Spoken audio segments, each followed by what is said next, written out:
Welcome in to Cover Crimson. That is Clint Lamb. I am EG, and we are going to be chatting all things Alabama today with you. It's been a week, Clint, and we're excited to see Alabama back on the field this weekend against Eastern Illinois. And Clint is going to take us through just some overview of what he needs to see from Bama come Saturday. But how are you, Clint? Everything good? Yeah, everything's good. Anytime you're coming off a loss, anytime you drop to number 10 in the college football playoff rankings, and now it's creating a situation where a lot of fans felt like I did. So I was right there with them just a couple of days ago as far as there's just no way possible that they leave out a 10-2 Alabama or even a 10-3 if you make the SEC championship. Like there's no situation where they would ever possibly do that.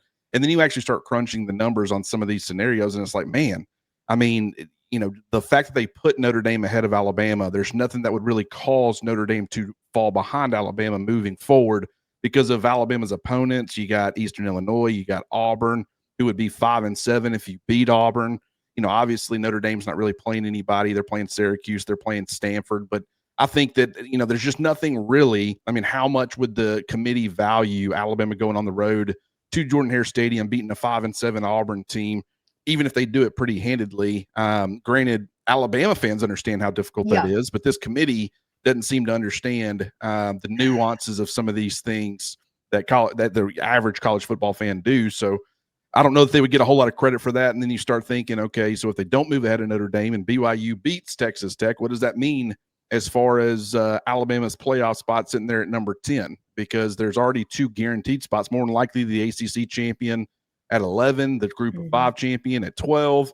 So then it's like, okay, the fact that those spots are already reserved, and then you got BYU coming in, unless Texas Tech dropped out, they're sitting all the way up there at number 5. That's not a guarantee to happen. Who would be the odd man out? And some people feel like it would still be Notre Dame. I don't know necessarily, but I will say that I am starting to worry about that in that particular scenario. Obviously, Alabama's got to handle business, but when you've got that stacked on top of coming off of a loss and you drop 6 spots for losing by 2 points to the number 8 team now in the country, that's weird. So this whole week has been weird. It's been some odd discussions. I really wasn't expecting to have these conversations until a lot closer to maybe the SEC championship, maybe after the SEC championship, which we'll know the playoff field after conference championship weekend anyways. But it's just been a conversation that I wasn't quite ready or wanted to have right now. I thought Alabama was pretty safe in this whole thing, and they still could be. I still think they're in really good shape, by the way. It's just it's created like this. Man, I really didn't want to do this right after a loss to Oklahoma. But at the same time, when you're also battling, you're playing Eastern Illinois, you're a 50.5-point favorite. Conversations, are they really going to be diving 2 feet into the X's and O's? Maybe not as much. So I guess the timing in some ways was right, but I hate all the politicking. I guess I'll put it that way. Well, and I think too, when you look at it, it feels like they're preemptively justifying a result. That's what it feels like, yeah. That's the frustrating element to this. Obviously, Alabama controls their own destiny, and there were certain things that needed to have taken place on Saturday that did not. And so I think it's frustrating too, because you're hearing such conflicting things. And we talked about this 2 weeks ago when we created our own committees. Oh yeah, we did. We did. And I think that now when you look back at that video, we're wishing that those committees were real and they were our people that were in those rooms making these decisions. And I go back to kind of like the South Carolina comments, comparing it to A&M and Alabama, and how A&M is being praised for coming back against South Carolina at home. But yet that's the same justification point for Bama as to why they're not a playoff team, is coming back from that same South Carolina team on the road. And winning by 7. They won by a touchdown. Texas A&M won by however many points. I mean, it wasn't nearly 7. Impressive comeback. I'm not taking anything away from the comeback. However, if you're going to justify that as the reasoning, then you have to extend that same logic to Alabama. And a lot of people are saying, I mean, there hasn't been a team look much better than Texas A&M in that second half. And I would say, okay, I mean, I guess that's a fair argument. There's also the flip side of that I don't think there's a single team even remotely in the playoff conversation who looked worse than Texas A&M did in the first half. Exactly. So, it's the same logic too, as, Bama is being held to the flame for the FSU loss. That is, it's like, well, what's the line, right? Because the argument is, well, okay, look at FSU, a terrible week one. Look how bad FSU is. No one knew how bad FSU was going to be. They looked incredible. Really? And the next week they looked incredible. Granted, the opponent was terrible, East Tennessee State, but so, yeah, I mean, 77-3. Everybody's like, this team's legit. Right. So many. If you look back at week one, where the field was, you can't. It's not comparable to where things are now, and that's why it's entire season. We don't play 1 week of college football. That's right. And the committee will sit there and tell you, well, we still give what is it? I don't forget which team that played Penn State. We still give them credit for playing Penn State because that was before they fell off. And it's like, I mean, okay, that's fine, but Florida State hadn't fallen off either when Alabama played them, first of all. Second of all, look at Penn State's potentially their final record with where they're trending. Look at Florida State, and Florida State could still possibly finish 7-5. Now, I think the safest assumption would be to assume 6-6.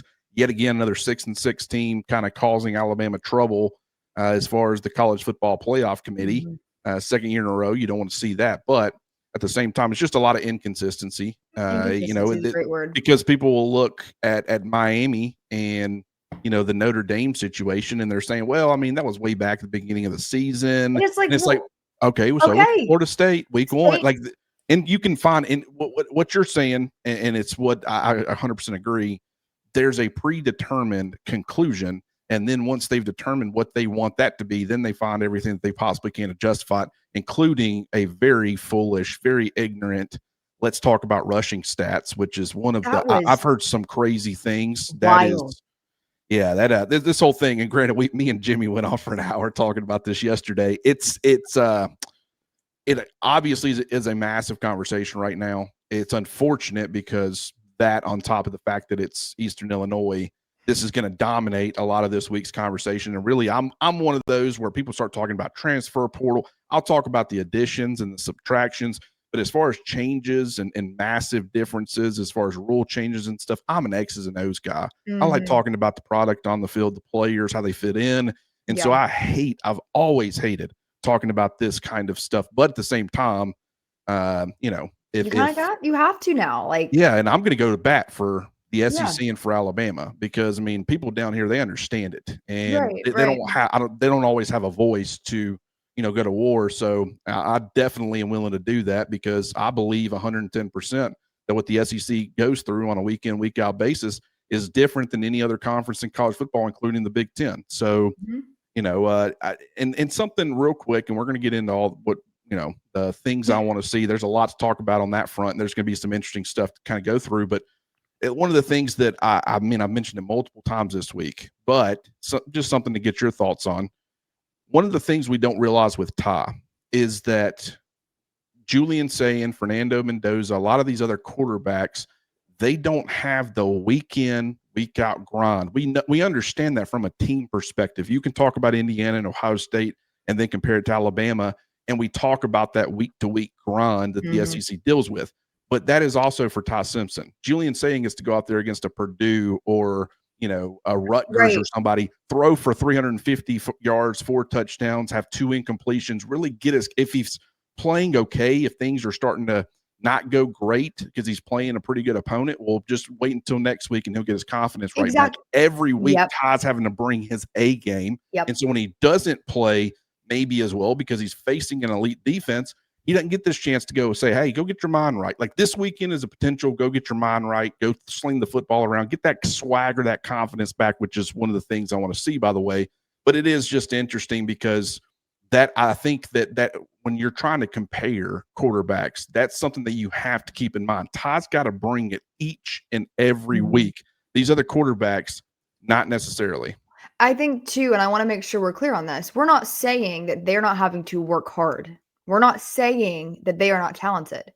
Correct. What we are saying, though, is that when you look at the level of talent, the level of intensity, the level of physicality that Ty is going up against every single weekend in the SEC, it is different. You have to acknowledge that it's different. And it's up to you to decide different in what way. But the foundation has to be acknowledging there's a difference, in my opinion. And with that being said, you can't have a letdown. There's no room for error. There's no, hey, I'm going to use, a few drives to get my head, back under just calm down a little bit, figure a few things out. No, there's no time for that. And I think that that's a great point that you bring up, because there is such inherent differences in the level of competition that Alabama's having to play. And I think Tim Keenan said it best when we chatted when they were coming off of the bye. And I said, I was like, how needed was the bye for this team? Like, where's your mind at? And he was like, it was so needed. And he said, on top of it, every time someone plays Alabama, they turn into LeBron. That's the goal. Yeah. It's like you're getting everyone's best. And I talked to Coach Shep yesterday, and he was talking about, one thing that he tells his players and receivers and, Ryan is, hey, people want to make a name for themselves when they come to our place because they have that opportunity. So you're going to be hit harder. You're going to be, tracked. You're going to get someone's best, because when you step into Bryant-Denny, when you step on a Saban Field as an opponent, you have a chance to immortalize yourself. Is that fair? That's 110% fair. And I mean, so you go ahead. Yeah. Well, I was saying, and so because of that, you have to consider and factor all of that in. And again, here's when we say, we're not saying that, Alabama, that's a pass that they should. No, you have to acknowledge it in these conversations. Should, if we had a time machine to go back to the OU game, would you want a different result? Absolutely. Do we think that this team is capable of getting a different result? Absolutely. Doesn't change the fact at all. But, when you add in these other factors, it's just an interesting conversation to have. It is 100% a conversation worth having, in my opinion, which is why I've brought it up multiple times this week, and I'll continue to, because, I mean, first of all, you start off against Georgia and Kirby Smart, one of the best defensive minds out there. He's going to make your life difficult. CJ Allen and Raylan Wilson, two of the best off-ball, one of the best off-ball linebacker duos in the country. Yes, they kind of struggle as far as their edge pressure and things like that, but good defensive linemen, good players in the secondary. And then you also got the defensive mind with Glenn Schumann and Kirby Smart. Very next week, you're going against Vanderbilt, much improved, whether it be from a pass rush perspective, run defense. Georgia on the road, too. Oh, yeah. And that in Athens, that's a great point. Then, of course, you got Zion Young in Missouri. You got Damon Wilson. They got multiple pass rushers. They got a rotation on the road. Then, of course, you're going against Tennessee and Josh Josephs and their pass rush, 2 or 3 really good players. Good, Colton Hood, potentially he's currently being projected in the first round in the secondary at corner. You talk about going against Dylan Stewart and Brian Thomas at South Carolina on the road once again. You start talking about, LSU and what they bring to the table with Blake Baker, a great defensive mind. Yes, they have some issues as far as being able to consistently put pressure on the quarterback, but they're not bad at it. They got a lot of really good players up front and one of the best secondaries in the country. And then, of course, Oklahoma, NFL talent across the board, really deep rotation along their defensive front, good players in the secondary. I think they were more exploitable in their secondary than obviously up front. But, I mean, they have Ty Simpson. Just tell me, Julian, saying, like, go rattle off this string of pass rushers and secondaries and defensive minds and all these things that some of these other quarterbacks have had to deal with. I'm not making excuses for Ty Simpson. I'm just explaining that's a grind. It's a grind for your team, and we all acknowledge that, but we also need to acknowledge the grind that can be for an individual player, especially somebody that's being asked right now to carry the entire offense because they can't get any sort of consistent run game going. So, I mean, I more so understand it from Ty Simpson because he's still putting some really quality football on tape. He's just right now, he's not making some of the routine stuff that he made earlier in the season. So that is one of the things that I would, it's just Ty, get that swagger back. Yeah, and I think that's fair. And I think this is an opportunity to do so. Obviously, you don't want to overlook a team. And Jam was adamant about that when I spoke with him that, this is the most important game because it's the next game. And Eastern Illinois, it's going to be, there's different things they're going to do. They're going to throw some things at them, be creative, I'm sure. Coach Womack said that this was actually kind of a weird connection because this was his first defensive coordinating job. He was 26, so a little older than me, but I was like, dang, that's crazy. That like, what a full circle moment. What else are you wanting to see from Bama this weekend? Well, I think continuity with the offensive line. I really liked what they did. I liked they committed to 4 out of the 5 positions, and they said, hey, The only one we're really rotating right now is Cam Dewberry and Gino Vandermark at left guard. Otherwise, we're going to kind of leave it the same this entire game, see how that plays out. Thought it worked well overall. Was it great? No, but this was like a starting point. It was a new group once again, something that we had not seen as far as Michael Carroll and Wilkin Formby full-time starters starting next to each other. Had not seen that so far this year. So, I would like to see that continue, because I think if you can have another week of those guys getting snaps and reps together, I think that would help. Now, Parker Brelth for being out, that's unfortunate. Or I'd say out. He's not officially out. He could be out. We do know that he was hobbled during the Oklahoma game, and Kalen DeBoer did pretty much say that he's his status, I think, is up in the air right now. Don't know what that'll mean. You would think Gino Vandermark, just because he's been in the rotation and he's kind of been the backup center. I'll be curious to see if that ends up happening, because I don't know how it was structured. I wasn't on the SEC coaches teleconference call, but the very next question that Kalen DeBoer was asked was about Joe Ionata, and I'm a huge fan of Joe. I still think he's got a lot of talent, and Kalen DeBoer was very complimentary and said that they expect, when he's on the field, they're going to get good things from him. So it's like, maybe it's Joe. I would prefer Joe, actually, if I'm speaking candidly. I think he's a potential solution in 2026 should Parker Brailsford leave. You also might see, people have speculated, will you see Will Sanders? I don't think they would do that. He's been playing guard all year. Maybe they do it in the offseason when they got a lot of time, but he's a young player. Don't think they'd throw him to the wolves like that and have him kind of play center when he hadn't done it a whole lot or at all in a game. But continuity with the offensive line, I think, is huge, because I think that helped improve. They sustained blocks a little bit better against Oklahoma. They were able to move people a little bit better. And so as far as the run game, I think that would be beneficial if you're trying to right that ship. Yeah, absolutely. And Coach Grubb was talking about the offensive line on Monday, saying that at practice, that's one of the groups that is the group that is bringing the juice, as he said. That's Coach Cap saying the juice squad. They've been super vocal, super loud, and that's what you want to see. And he said, I know it's late in the season. We get it. However, he said he feels confident they're going to continue to take steps in the right direction, and he knows that they are. And so, again, I know that the reaction is, oh my gosh, it's November. This should have been figured out. Well, they're still working through things, and hopefully this is, continued growth, and that's what you want to be seeing. And I think that you're right, Clint, that was something that did help the run game. And as Coach Grubb was saying, that the 4 sacks, it doesn't make it look very good, but they actually played pretty well despite. And I think that against an opponent like Eastern Illinois, you can really kind of fine tune some things. Yeah, I mean, and I've said this continuously. First of all, 2 of the 4 sacks came from the 2 running backs. One from Daniel Hill, one from Jam Miller. So that's only 2 on the offensive line. One being a true freshman and Michael Carroll, who, yes, he allowed that sack. Yes, it wasn't great, but it was the only pressure that he allowed in the entire game. I think otherwise he was pretty solid. He was going against Taylor Wine, who's a really good pass rusher, a really good edge, who's got a lot of length and ability. I think he's the one that jumped over the and got a hand on the field goal. Just a really long guy, uses that length to his advantage. And so I think overall, the offensive line, like across the board, they did perform pretty well.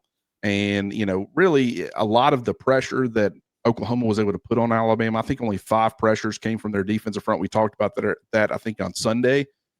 A lot of the others was off-ball linebacker, the cornerback blitz that ended up getting home and getting a sack. But some of that was Ty not identifying correctly and getting the ball out of his hands. And getting the ball out of his hands, or getting his protection, pre-snap in the right place as far as slide protection and things like that. There were a couple of times where Parker's sliding to the opposite side as the blitzer with no running back help. And in that instance, sometimes you get caught, you got to get that football out. And that's what they're talking about when they say stuff like that.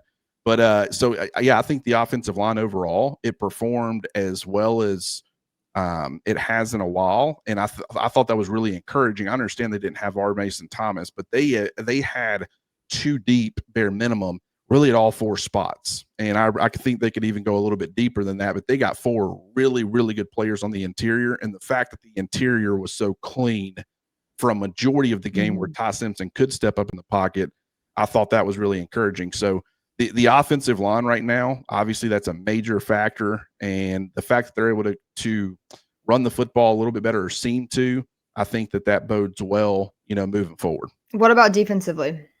Quay Russaw getting his feet wet. Now, granted, I'm not 100% sure that they'll play him sometimes. Like, there's two ways you can go about it. You can either say, hey, we don't want to risk any sort of setback, injury, or anything like that against an Eastern Illinois. Let's go ahead and hold him out and just make sure he's 100% ready to go against Auburn. Or it's like, okay, he was very close to playing last week. They fully admitted that he was a true game time decision. And so he was, I mean, he was as close as you could possibly be last week. Now that he's a week further removed, you would think he is ready.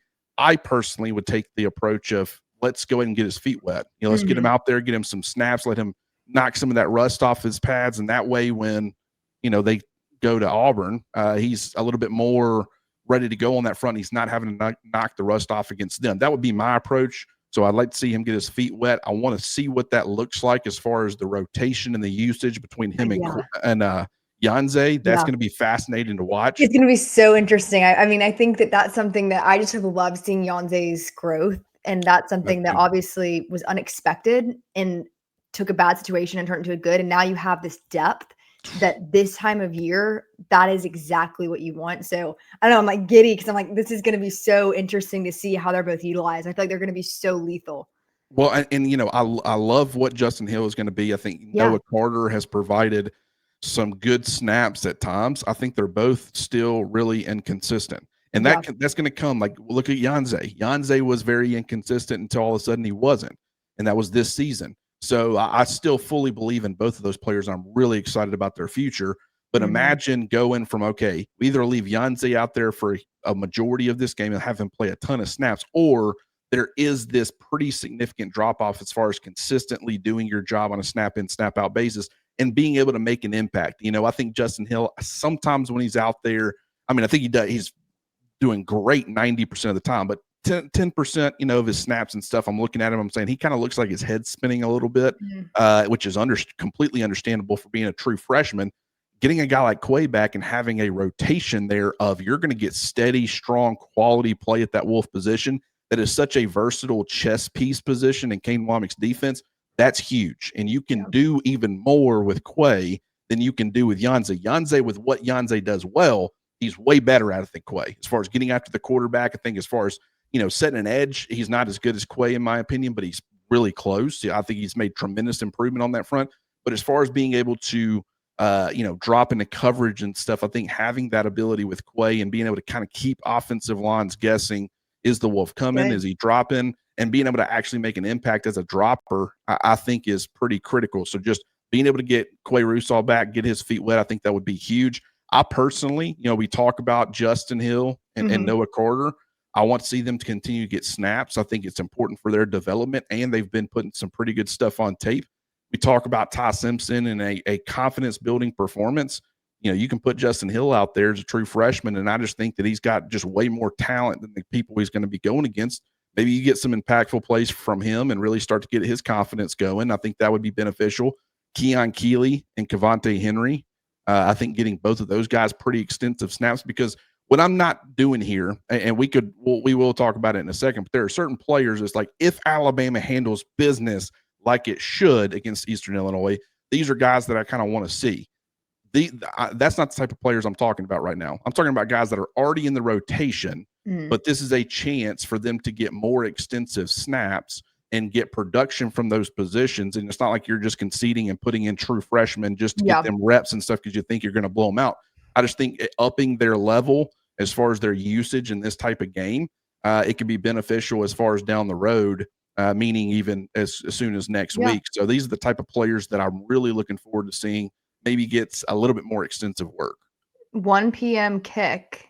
And I know, I'm excited. I'll be there. I'm curious to see the crowd. I know, media for these games is a little lighter, especially like Thanksgiving week. So let us know if you're going to be in town for the game. Let us know too what you're doing for Thanksgiving. I'm always curious to know what your traditions are and things like that. But Clint, do you have anything else?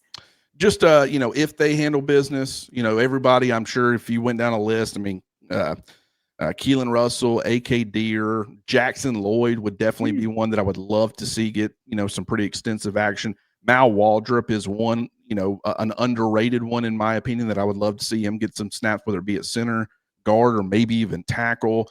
Steve Boomois, I would love to see him a little bit more on the defensive line. Ivan Taylor, QB Reese at off-ball linebacker. Those are the guys that's like, if they handle business, and I'll continue to reiterate that because we've seen teams where, you just expect to see them and, oh, man, we can't wait to see Keelan Russell and Austin Mack this week. Well, they got to earn, the people in front of them have to do what they need to do to earn those younger guys the opportunity to get on the field in this type of game.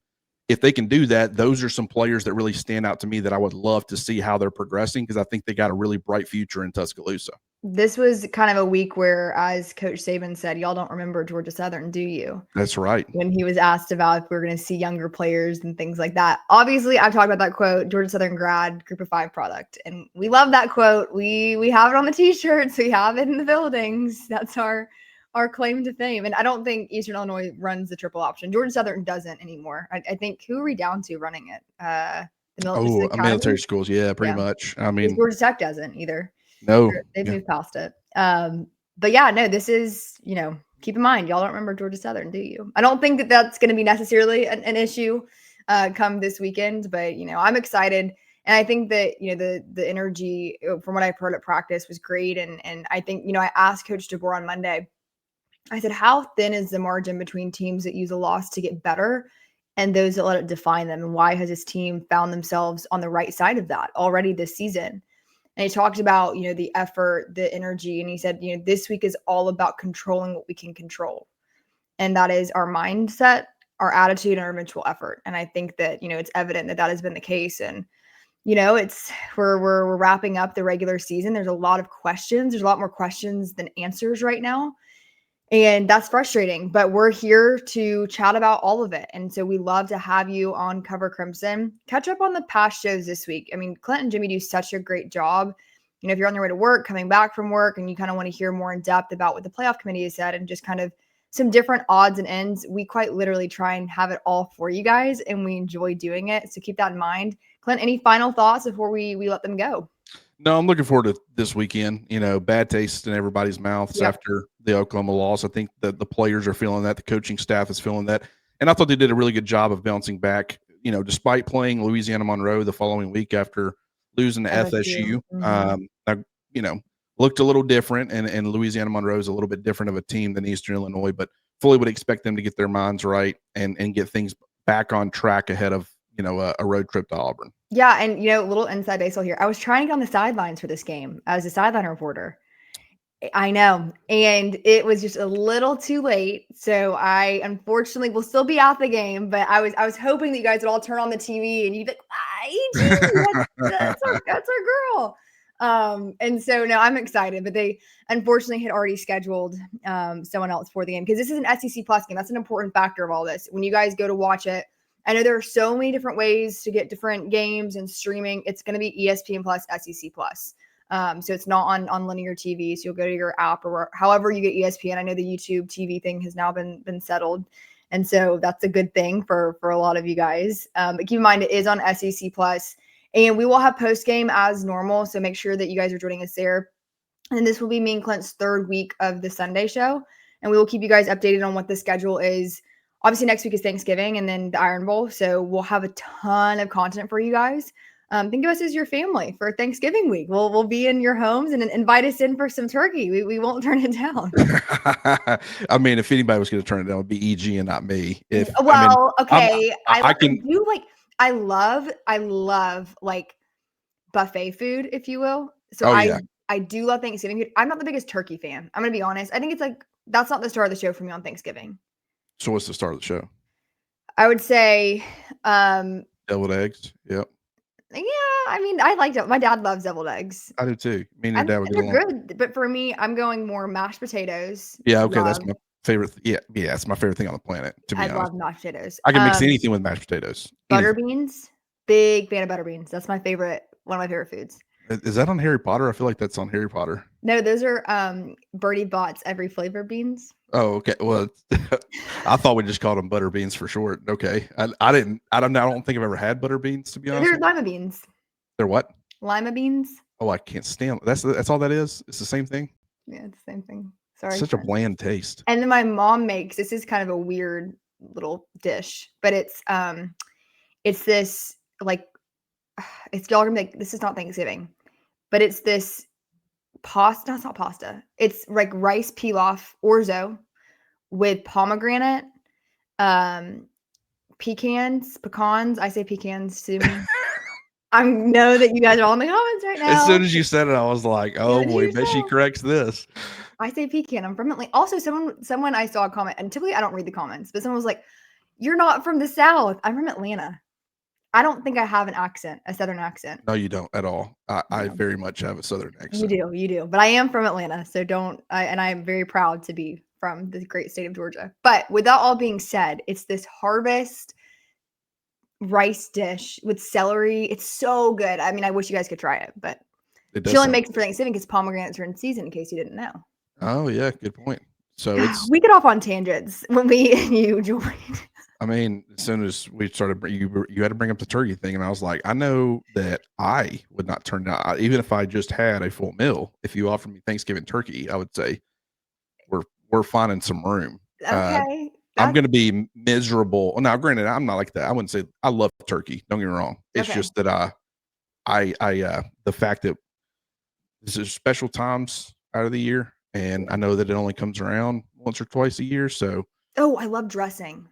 Yeah. Oh, yeah.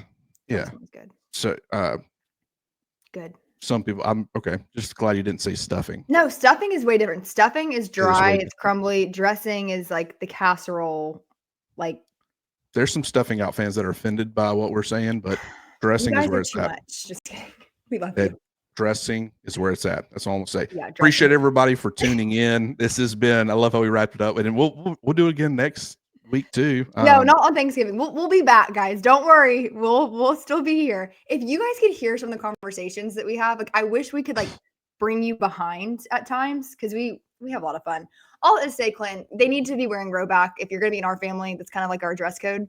So use the code cover20 for 20% off. Tag us in your posts. We'll like them and love them and maybe repost them if you want to be on our socials. And yeah, we love you. Anything else, Clint? Let's send us home. No, just looking forward to obviously Saturday and getting back on the field, and we will be doing the post-game stuff. We hope to see everybody there, and hopefully we'll be talking about a flawless, perfect Alabama win with no hiccups or problems whatsoever. Get out of the game healthy. Wanted to bring that up before we get out of here because that is goal number one always, and then it'll be time to really ramp things up. We'll complain about the college football playoff rankings next week as well, I'm sure, and then we'll obviously be talking about Auburn. So this week has been, a not so fun week. Yeah. Which is why I don't like that the committee doesn't respect the fact that, when you schedule the harder teams, I'm like, I don't want these weeks at all. And any college football fan that hates these weeks, they need to be advocating for reward them for playing tougher teams. Mm-hmm. Anyways, I will die on that hill because this has not been my most fun week. I had to go search high and low to find Eastern Illinois tape. Okay. It's not readily available all 22. It was not all 22, and it was not and they wear black jerseys with blue numbers in some of these. Really? And I'm like, I can't tell anybody's number. I'm trying to figure out who starts. Yeah. No disrespect to Eastern Illinois, but make it easier for us to look at you guys. Maybe that's the point though. Maybe they say, no, you ain't going to nothing about, which is in that case, that's smart, but it's kind of a Duke route. They kind of go with the Duke black with blue jersey. Sometimes can't see nothing, but anyways, this has been a fun, productive conversation. Appreciate you, EG, and we will talk to you guys soon.